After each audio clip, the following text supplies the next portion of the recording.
Olde Scot the Celtic podcast. Kimraha Huladunya, how is everyone? On today's show in Feuchamaich Beagan Gaidhlig, that's Let's Try Little Gaelic. Lesson 7 in our beginner's Gaelic course, numbers and some useful vocabulary. In Celtic history, the captain's coffin ship. In everyday Celtic ways, a story about my dad. Now we're going to hear music from Katrina Watt, Jamie McGeechan, Julie Fowlis, the Selkie Girls, and of course my dad. And as always, we start off with a wee bit of Irish trivia. What is the estimated amount of deaths from the Irish famine? From 1846 to 1849.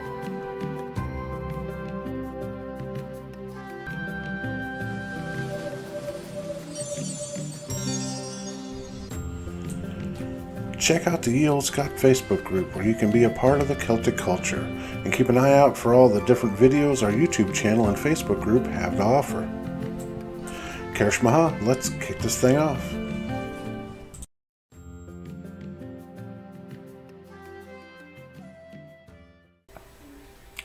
And Roan and An and Colas od Odrum.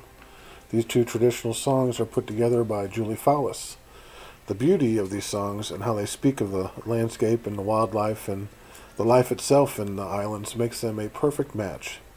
Now I've seen both these songs separate and together. I think they work real well. Julie Fowlis does a great job. So enjoy learning on Roan and Anon Colas Odorum.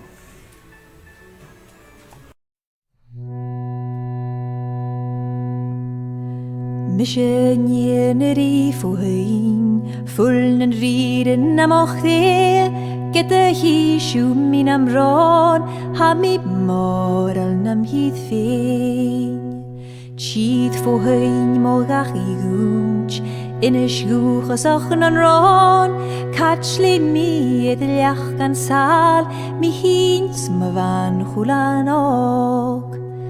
A van a fuse a huan hier, a vel scale ac at ddilwy, nach un siwgyn mar a fa, man dygaf siw taf so huan.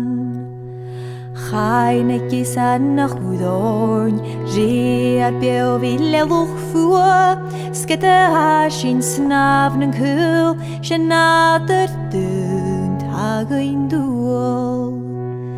Ik tra mar a byd o'i fel, chilik I sin bein trai, sglwch I sin noi yn sŵrg, a carag cwyl yn ban.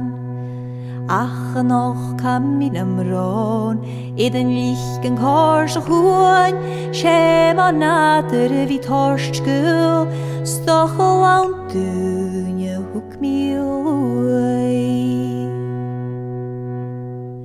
Awn yn cyl so dodrym far yn catchlig yn ron, par na cwynt y gyd y niach fwy'n cynnys glog geoi, mwy my galtrym y passion sy'n gan talwg o cwn, gyfel tlwg agnan cwantyn, gas i'r hwysg agnan sŵn. Hilda, hilda, hilda, other da, hilda, hilda, hilda, other da. Hi odne,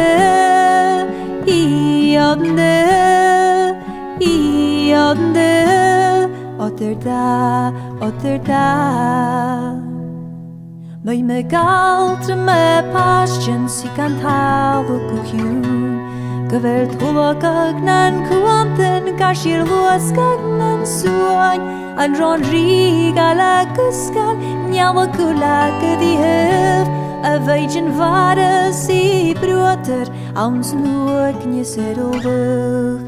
Hilda, hilda, hilda, other da, hilda, hilda, hilda, other da.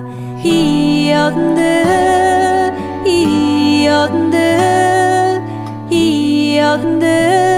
other da. An ron rig alag ysgal, niaw o gwlag yddiwf, a feidyn faras I broder, awns nwag nes yr olwg, Haun and cool as a daughter and far and catch lug and run. Sfar na clean je good de jach fuin tunjes go gioy. Hilda, Hilda, Hilda, otter da. Hilda, Hilda, Hilda, otter da. He on the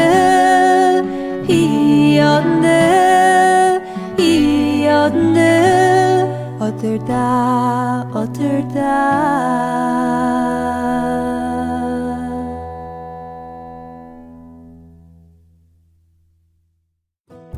Scottish Gaelic is native to the Gaels of Scotland. Scottish Gaelic developed out of the Old Irish, and learning this beautiful language can be a direct link to your Gaelic ancestors. Follow along in Feuchamaich Beagan Gaidhlig, and like I said, let's try a little Gaelic. Fáilte ye Olde Scots, the beginner's Gaelic course. Kimraha Hula Dunya, how is everyone?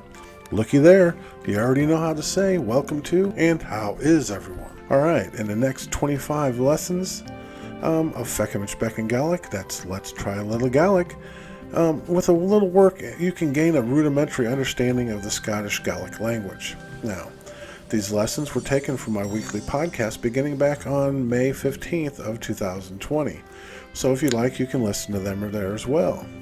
But please remember that I am not an authority on the Gaelic language. I just love learning it. I struggle like most all learners, and so what I teach comes right from well-respected Gaelic teachers.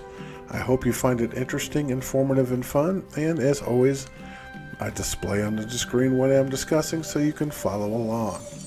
Alright, Kersh Maha, which means, alright then, let's get started.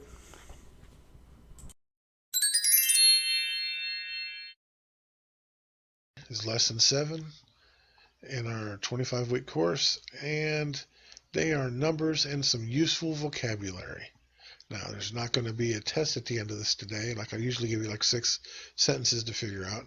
I'm going to give you a buttload of words here to learn, and I figured that's enough. All right, so let's dive right in. Numbers. So we're going to go right through these. Un, ja. Un is 1, ja is 2, tri is 3, keher is 4, cook is 5, shia 6, shach 7, ok 8, noi 9, and jech 10. And then go after that is un jig. If you notice, you just add the jig at the end after the initial number, and that gives you your continuing number. Un jig 11, da jig 12, tri jig 13, keher jig 14, cook jig 15, shia jig 16, shach jig 17, och jig 18, noi jig 19, and fiket 20. And the same applies here, except the word starts at the beginning, and you throw the other part of the number at the end. So after 20, it's fiket sahun 21, fiket siya 22, fiket satri 23, fiket sakeher 24, fiket sakuak 25, fiket shia 26, fiket shach 27, fiket ok 28, fiket noi 29, and jech hiket 30. All right, because that gets lenited there. All right. Other numbers, da hiket 40, da hiket sejech is 50. Also, le hiet, half of 100 is 50. Tri fiket 60, hiet is 100, and mila is 1,000. You've probably seen in Ireland or heard from Irish, Kiat Mila Faucha, 100,000 welcomes. That incorporates these two words here. Kiat for 100 and Mila for 1,000. All right.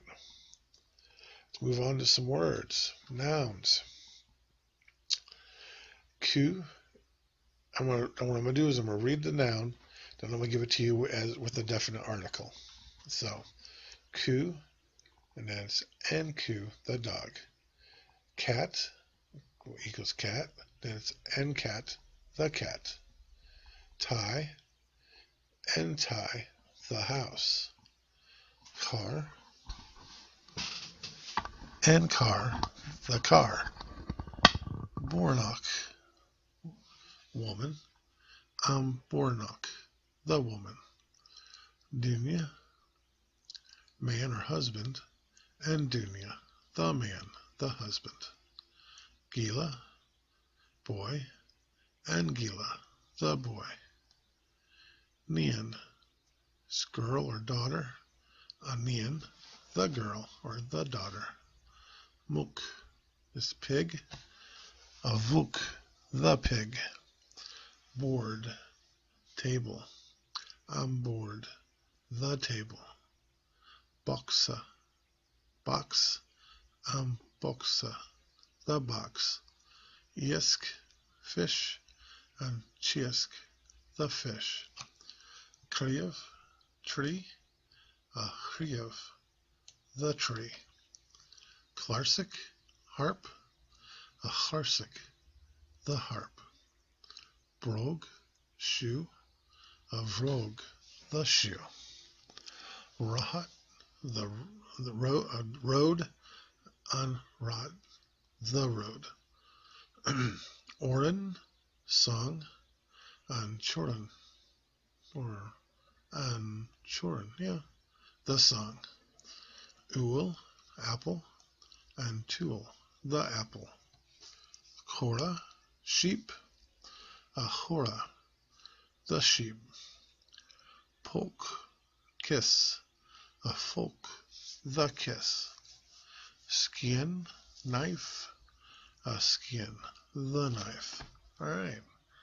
And we're going to run through these same words, but we're going to do them as if you were using them as a plural. Nachoin, the dogs. Nachetch, the cats. Natayin, the houses. Nacherachin, the cars. Nabornok, the women. Nadunya, the men or the husbands. Nagilin, the boys. Nanianin, the girls. Namukin, the pigs. Naboord, the tables. Naboxikin, the boxes. Nahesk, the fish. Nakliavin, the trees. Naklarsikin, the harps. Nabroken, the shoes. Naruhaiden, the roads. Nahoran, the songs. Nahulan, the apples. Nahorach, the sheep. Napulkin, the kisses. Naskianin, the knives. All right. All right, now we're going to move on to some verbs. You're going to have the imperative, which is the command, and the verbal noun, which is the present participle. And as I always display what I'm talking about. And in our displays, you're going to see that some of them are underlined. Now, these are irregular verbs, and irregular verbs are a little more complicated. We'll talk about them more later on in a different lesson. But for now, just realize that they're irregular verbs, and there's more that you need to know about them. All right. Aber, say. Achra, saying. Cuddle, sleep. Huddle, sleeping. Brin, speak. Brin, speaking. Kluin, hear. Klunshin, hearing. Coit, look, a coit, looking. Koshik, air, a koshik, walking. Dance, dance, a dancing, dancing. Gian, make or do, a janav, making or doing. Esh, listen, ak, eshtik, listening. Fuck, leave, a fuckle, leaving. Feck, see, a fecking, seeing. Eat, ak ihya, eating. Lay, read, a leg, reading. Liam, jump, a liam, jumping. Aber, work, ak aber, working. Ol, drink, ak ol, drinking. Polk, kiss, a polkig, kissing. Rock, go, a dole, going. Ruth, run, a ruth, running. Shall, see or look, a shoutin, seeing or looking. Shes, stand, a shesiv, standing. Shine, sing, a shine, singing. Skriv, write, a skrivig, writing.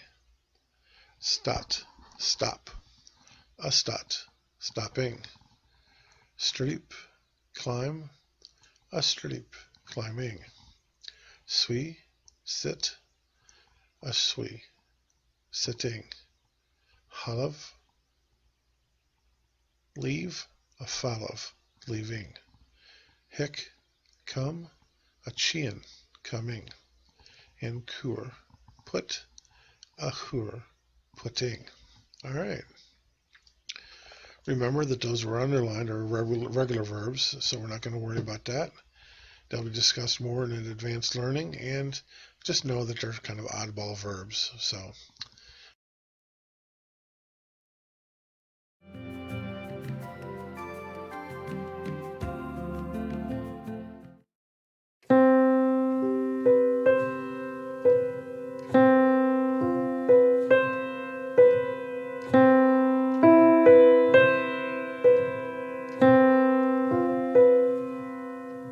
Ristjum minje mörst, churgach vinjer fokerig, rakegun chatu amustig mi, gun haier gun evnes gun reitje for jorse, rakegun chatu amustig mi. Wat ben u zo goed, ik ne zomer, goed na jur, goed neef, ne zit keer in a honor. Schier keine nuis, wenn hoor ja trifosu. Da keken gaat u amus dig me.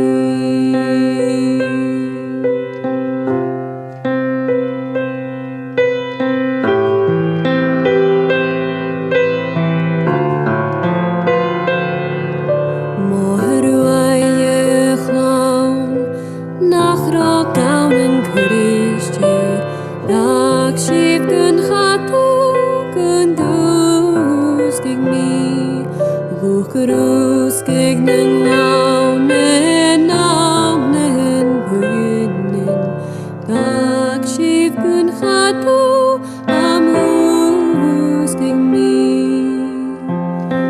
Kete ha schief sinau mir feglau nages monien, gunach schiver kjaunen am jaun tag mar hurien. Ik schemes en nou schier down en wees vjogen.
Celtic history brings you the tales of the land, castles, warriors, heroes, legends, and customs that have created the rich, vibrant, and sometimes strange and wonderful history of the Celtic world.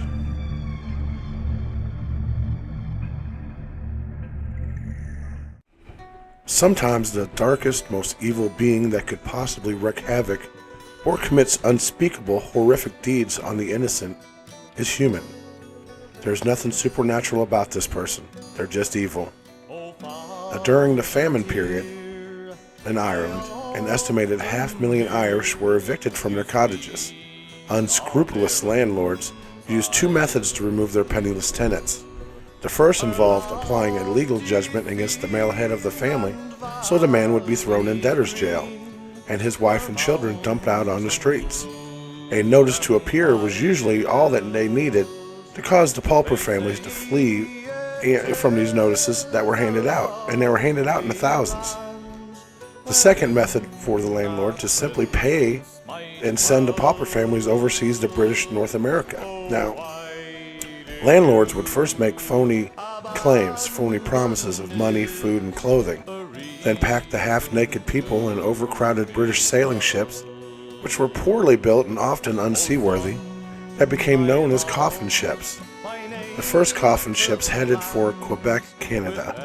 The 3,000-mile journey, depending on winds and the captain's skill, could take from 40 days to 3 months. Upon arrival in the St. Lawrence River, the ships were supposed to be inspected for disease and any sick passengers,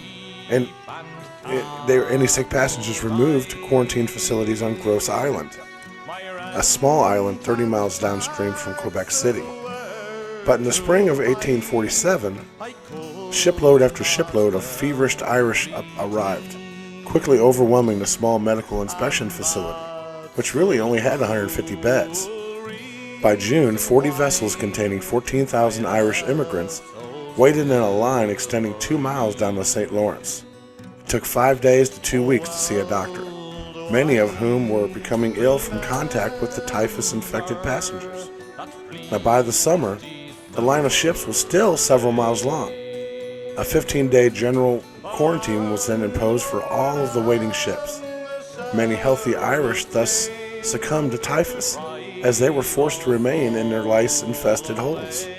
With so many dead on board the waiting ships, hundreds of bodies were simply dumped overboard into the St. Lawrence River. The St. Lawrence River is a large river that connects the Atlantic Ocean to the Great Lakes. As many non-locals are surprised to learn, this river is famous for its freshwater fish, but also offers a wide variety of saltwater marine species that includes at least 4 species of shark. They are the Greenland, the basking, which are harmless really, but they also include the poor beagle and of course the great white. Now the poor beagle is supposed to be just like the mako, which is a deadly shark. And both of these sharks like the cold waters and of course the large fish that the river has to offer. Now, as the story goes, an unscrupulous captain of a particular coffin ship who had noticed the shark population as he sailed his fevered and dying cargo to its destination at Quebec City had an epiphany. Sitting at anchor waiting to see doctors in order to unload his cargo wasn't making him any more money, and the thought of becoming sick himself became a motivation to do something with the threat from the deck below. Now his ship, having been a warship at one time, had cannon ports in the sides of the ship. They had been boarded over, but so late one night our captain had a gun port unboarded, then had his crew begin throwing over the dead and the seriously ill Irish who were ravaged with fever and starvation. Over the next few weeks, this nightly dumping took place, and soon his ship was almost free of those with fever. But he noticed that each night the sharks would gather in the waters of his ship's starboard side, expecting a meal. Government inspectors finally came and unloaded his ship of passengers and sent them to Grosse Island for quarantine. Now, as rumors of what he had done got back to authorities, many just didn't care. Of the 100,000 Irish that sailed to British North America in 1847, an estimated 1 out of 5 died from disease and malnutrition, including over 5,000 at Grosse Island. and an estimated 300 bodies were dumped by this evil sea captain, who would never see any punishment for what he had done. He was forced to give up his life as a ship's captain. The disturbing thing about this is that captain made 3 trips in 1847, and he usually unloaded more live passengers than any other captain. You see, by getting rid of the infected passengers and the dead bodies, he inadvertently protected the other passengers from the typhus.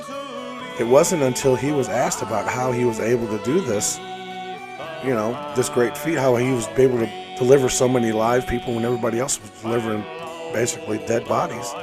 He disclosed his unfathomable revelation about it, and as like any government will do, they covered it up. Sad.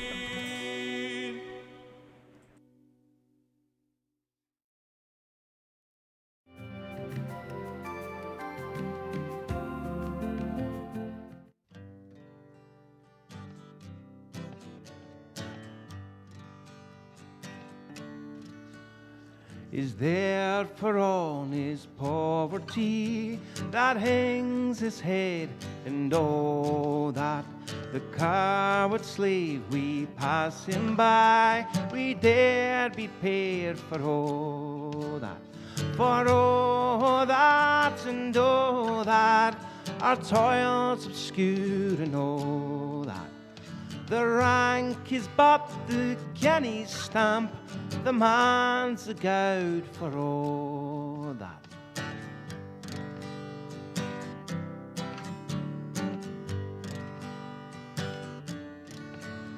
What thou unhamely fare we dine, were hard and grey and all that.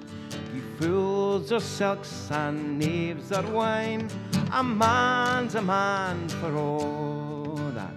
For all that and all that, their tinsel short and all that. The honest man who else he pair is king of men for all that.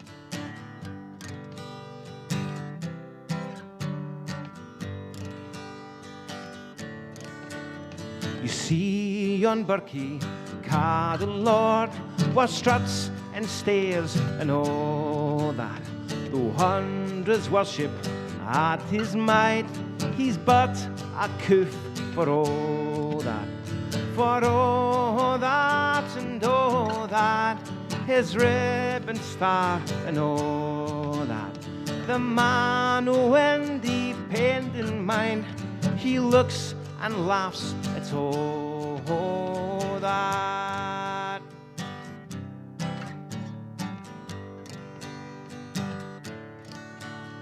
Is there for all his poverty that hangs his head and all that? The coward slave we pass him by, we dare be paid for all that. For all that and all that, our toils obscure and all that. The rank is but the guinea's stamp, the man's a gowd for all that.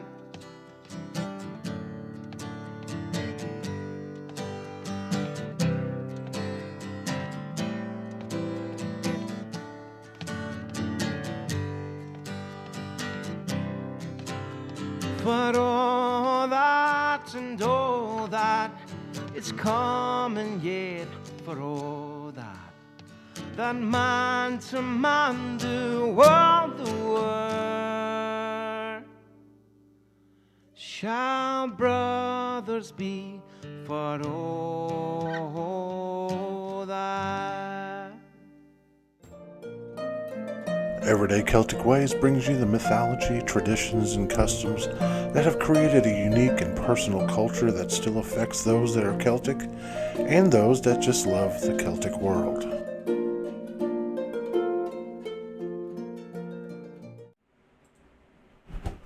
Okay, I'm going to tell you a cool story.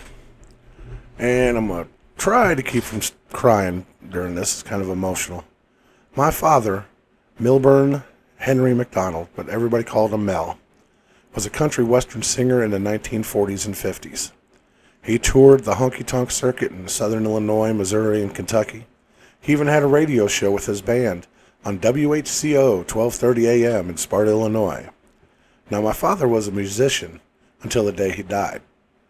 He was the kind of musician that could pick up an instrument he'd never seen and be playing songs on it 5 minutes later.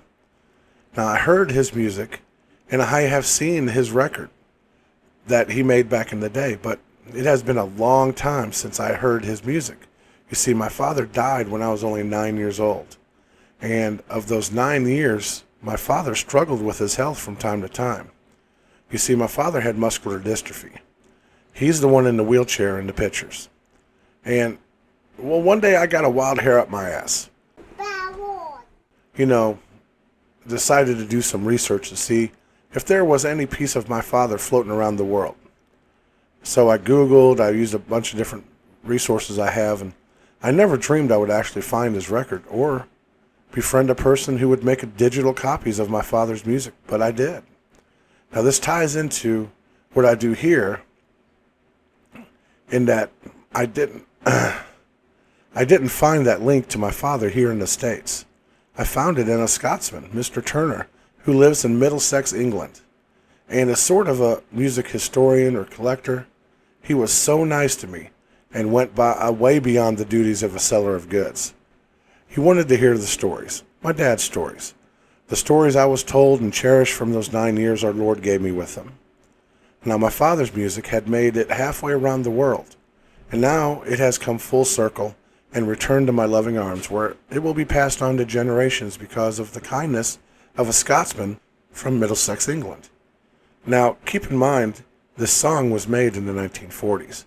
And while it may not be Celtic, the man who sings it is. All right, I hope you enjoy it.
Top of Level Heritage. Now remember to check out my YouTube channel. It's got Celtic music, podcasts, Gaelic language, Gaelic song, Celtic history videos, plus lots more.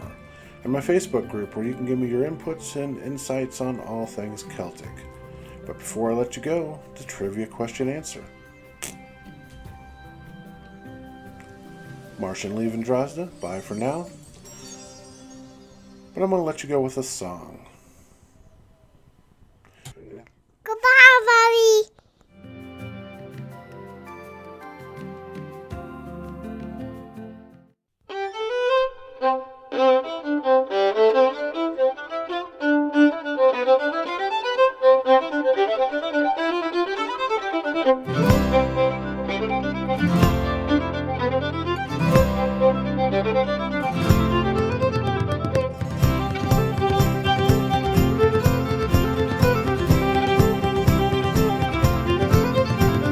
As I was going to the fair dingle one fine morning last July, a fine young man came up behind me, red-haired Mary, he did cry.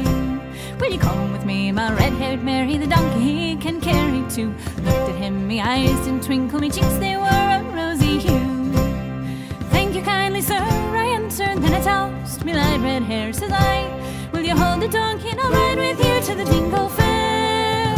When we reached the town of Dingle, he caught me hand to say goodbye. When a tinker man stepped up beside me, I hit him right in his left eye. Take your hands off red-haired Mary, she and I are to be wed. We were with the priest this very morn, tonight we light our marriage bed.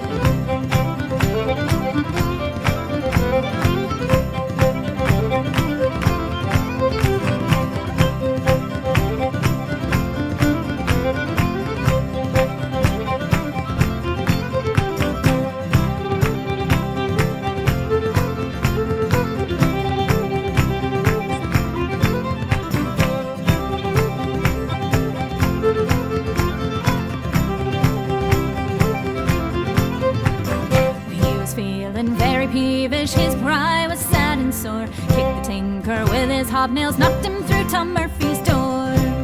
He galloped off to meet his father, the tallest man you e'er did see. Tapped him gently with his knuckles, and now he's missing two front teeth. Oh, and I, the happy calling man, with you I'll go, I said. Never mind the priest this very morn, tonight we'll sleep in Murphy's shed. Take your hands off red-haired Mary, she and I are to be wed. We were with the priest this very morn, tonight we lie in our marriage bed. Round the corner came a peeler, told him I had broke the law. The donkey kicked him on the kneecap, he fell down and broke his jaw. Through the fair we roamed together, his black eye and my red hair, gazing gaily at the tinker, weren't we the happy pair? Take your hands off red-haired Mary, she and I are to be wed. We were with the priest this very morn, tonight we lie in our marriage bed. Woo! Take your hands off red-haired Mary, she and I are to be wed. We were with the priest this very morn, tonight we lie in our marriage bed.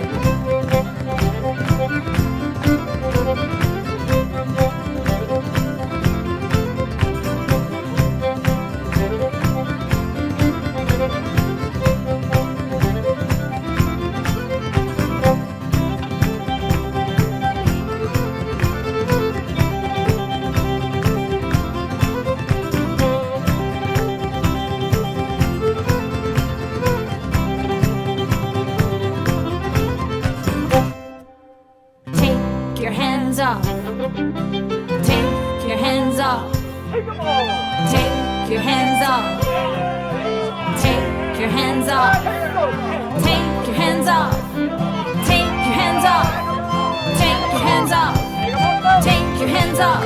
Whoa! Take your hands off red-haired Mary, she and I are to be wed. We were with the priest this very morn, tonight we lie in our marriage bed. Whoa! Take your hands off red-haired